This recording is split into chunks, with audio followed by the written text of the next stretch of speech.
ত্রিপুরা সরকার ভারত বাংলাদেশ আন্তর্জাতিক সীমান্তের কাঁটাতারের বেড়ার বাংলাদেশ অংশে বসবাসকারীর সাথে বিমাতৃসুলভ আচরণ করে চলেছে। বিস্ফোরক কংগ্রেস সভাপতি আশিস কুমার সাহা।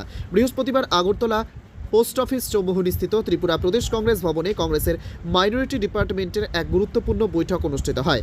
এই বৈঠক পৌরোহিত্য করেন ত্রিপুরা প্রদেশ কংগ্রেস সভাপতি আশিস কুমার সাহা। এছাড়াও উপস্থিত ছিলেন বিধায়ক সুদীপ রায় বর্মন, মাইনরিটি ডিপার্টমেন্টের সভাপতি রুহুল আলম সহ অন্যান্যরা। আজকের এই বৈঠক থেকে সিদ্ধান্ত নেওয়া হয় ওয়াকফ বিলের বিরুদ্ধে জাতীয় কংগ্রেসের কর্মসূচির অঙ্গ হিসেবে ত্রিপুরায় ও বিভিন্ন বিক্ষোভ কর্মসূচি পালন করা হবে।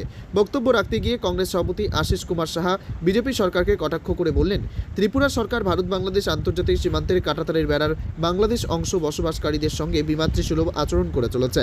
ঈদের আগে অনেক মুসলমান সম্প্রদায়ের মানুষের বাড়িঘরের বিদ্যুৎ সংযোগ বিচ্ছিন্ন করা হয়েছে। ভারত বাংলাদেশ আন্তর্জাতিক সীমান্তের কাঁটাতারের বেড়ার বাংলাদেশের অংশে বসবাসকারী মানুষজনের উপর প্রশাসনিকভাবে অত্যাচার নামিয়ে এনেছে বিজেপি সরকার। বিস্ফোরক মন্তব্য করলেন কংগ্রেস সভাপতি আশিস কুমার সাহা। পরিস্থিতি, সারা রাজ্যের পরিস্থিতি যদি আমরা পর্যালোচনা করি, আমরা লক্ষ্য করি যে এই রাজ্যের সরকার সংখ্যালঘু সম্প্রদায়ের মানুষকে কিভাবে তাদেরকে দিন যাপন করতে, তাদের দৈনন্দিন ধর্ম, মত এবং তাদের জীবন ধারণের ক্ষেত্রে একটা প্রতিবন্ধকতার সৃষ্টি করে চলেছে। বিগত কিছুদিন ধরে আপনারা লক্ষ্য করেছেন সীমান্তবর্তী এলাকায় একটা উত্তেজনার পরিস্থিতি তৈরি হচ্ছে।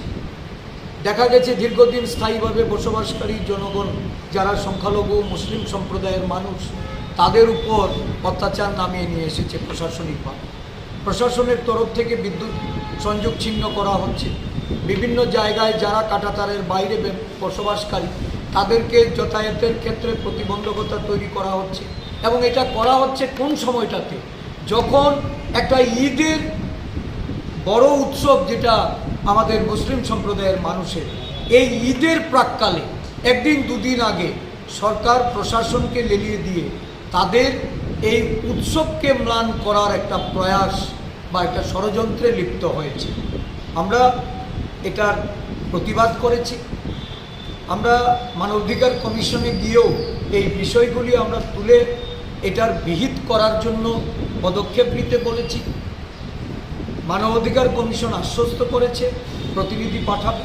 শুধু তাই নয়, সারা রাজ্যে এই সংখ্যালঘু মুসলিম বলুন, খ্রিস্টান বলুন, বৌদ্ধিস্ট বলুন, এই তিনটি সম্প্রদায়ের মানুষকে তাদের যে অধিকার, সেই অধিকার লব্ধ করতে নানাভাবে তাদেরকে নির্যাতনের সম্মুখীন হতে হচ্ছে।